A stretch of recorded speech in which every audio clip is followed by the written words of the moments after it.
Hey guys, and welcome back. I'm Simon, bringing you more Magic the Gathering lore smashed down to a pint-sized bit I'd like to call TLDR MTG.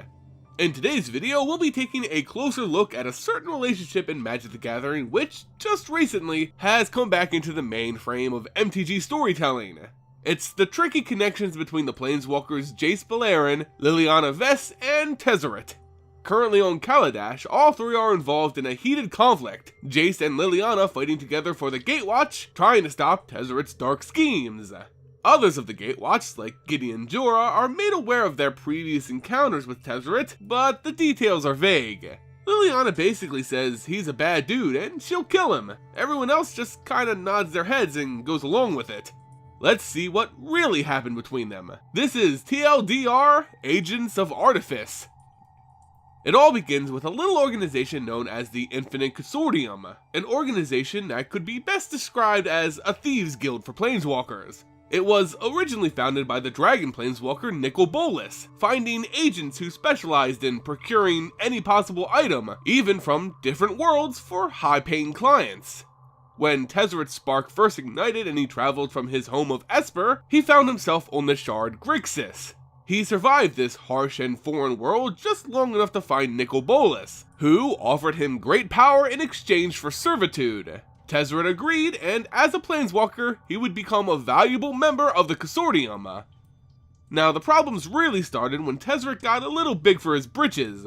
A power-hungry man by nature, he didn't fit this subservient role very well, so he planned a coup.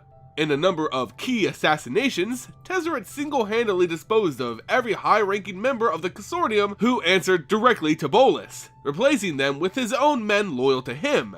In essence, he had stolen the Infinite Consortium away from Nicol Bolas. A bold but stupid move. As Tezzeret was aware, Nicol Bolas wasn't an idle threat. The dragon could easily kill him and take the organization back if he were to let his guard down. Becoming increasingly paranoid, Tezzeret worried constantly about spies in Bolas' employ, sneaking in and destroying what he worked so hard to steal. In order to combat this, he needed a telepath. His agents caught wind of a potential new member on the world of Ravnica, a plane already housing a cell of the organization, so he decided to send him a little invitation. As you probably guessed, this telepath was none other than Jace, who at this time was using his powers to blackmail the rich and powerful to provide himself with a comfortable lifestyle. So much for being a Boy Scout. Tezzeret's invitation came in the form of summoned monsters who attacked Jace, who in turn tracked down their origins, leading him back to the Consortium. Having passed the test, Tezzeret formally invited Jace to join, promising him not only wealth, but the chance to hone his abilities. The Mind Mage cautiously agreed.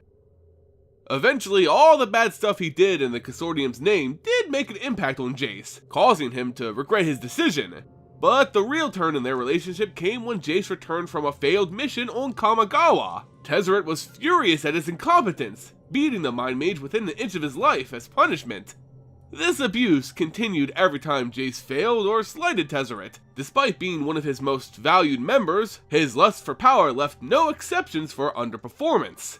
The worst of these beatings occurred when Tezzeret brought Jace with him on a parlay meeting with Nicol Bolas himself. Thinking Jace's telepathy would shield him from the dragon, Tezzeret was emboldened with confidence. Yet Jace's powers were untested, and the ancient dragon shattered his defenses and forced the pair to retreat. Failing his only true purpose, Tezzeret literally tortured Jace. Eventually, Jace tired of this treatment, and when asked to perform a duty that he morally disagreed with, he decided to jump ship and run from the Consortium. He laid low on Ravnica for a while afterwards, knowing Tezzeret would surely be out looking for him on every known plane. But his life would become a lot more complicated when a beautiful necromancer named Liliana Vess appeared in his life. Liliana was on Ravnica acting like a freelance mercenary for Tezzeret's Consortium. After Jace defected, she was tasked with tracking him down and bringing him in. Tezzeret didn't want to kill the Mind Mage, just find a way of controlling him so he could still use his telepathy to protect him against spies. Liliana did what she does best and laid on the charm, seducing and starting a heated affair with Jace, who was quickly smitten.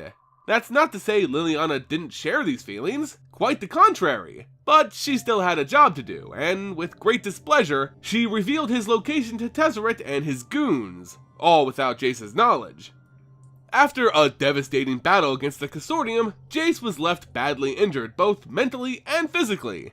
Liliana returned to offer him healing, and to whisper plans of revenge. It was clear Tezzeret wouldn't stop until Jace paid for his disobedience, and Jace wanted to finally be free of the Consortium. A grand battle was inevitable, but first, each side had to scheme. Enlisting the help of, shockingly, Nicol Bolas, Liliana and Jace discovered the location of Tezzeret's main base of operations, and planned an all-out assault. Unfortunately, they underestimated the defenses and the attack failed, resulting in Jace's capture and subsequent torture. Tezzeret bound Jace to a prison, experimenting with ways to control his mind and powers for himself, turning him into nothing but a tool. To add insult to injury, Tezzeret revealed the true nature of his love Liliana, who was acting on his order the entire time. This betrayal hit Jace hard, and he nearly gave in to despair. Luckily, what Tezzeret said about Liliana was only half true. Yes, she betrayed him, but she also deeply cared for him. She returned to the fortress and attempted to rescue Jace, trying to explain her actions and why she had to do it. Jace, who promised to never read her thoughts, believed Liliana and felt that she truly cared for him. She managed to break Jace free, and together they went on a destructive rampage from the inside of Tezzeret's main base. All that commotion was bound to end up at one logical conclusion: a titanic showdown between Tezzeret and Jace. The two Planeswalkers dueled furiously, but Jace, filled with rage, managed to get the upper hand over Tezzeret's artifacts with his mind magic, having no reliable way to combat it. Deciding to stick to his values, Jace spared Tezzeret's life, but shattered his mind. Wiping it clean, Tezzeret lost all knowledge of the Infinite Consortium and how to run it, effectively ending the organization for good. Jace was finally free, offering to help Liliana in any way he could. Their love was burned by betrayal, and Liliana had demons who controlled her soul, not the stable foundation she wanted for her relationship, so she left. And Tezzeret's mindless body was later restored and reformed by Nicol Bolas, becoming the Tezzeret we see today on Kaladesh. And that's the history of these three Planeswalkers, who again meet on the world of Kaladesh for another showdown. When Liliana talks about something being taken from her by Tezzeret, she's speaking of Jace. Their love was taken by his schemes and the Consortium. They may never again have a viable relationship, and it was the first time in a long time Liliana had ever loved anyone. Of course, Liliana kinda had a part to blame as well. She did kinda betray him and worked with Nicol Bolas in order to free herself from her demons at the potential cost of Jace's life. So yeah, you shouldn't do that to people you love. But as you can see, there's some deep history between these characters, and it's gonna be interesting to see how it all ends.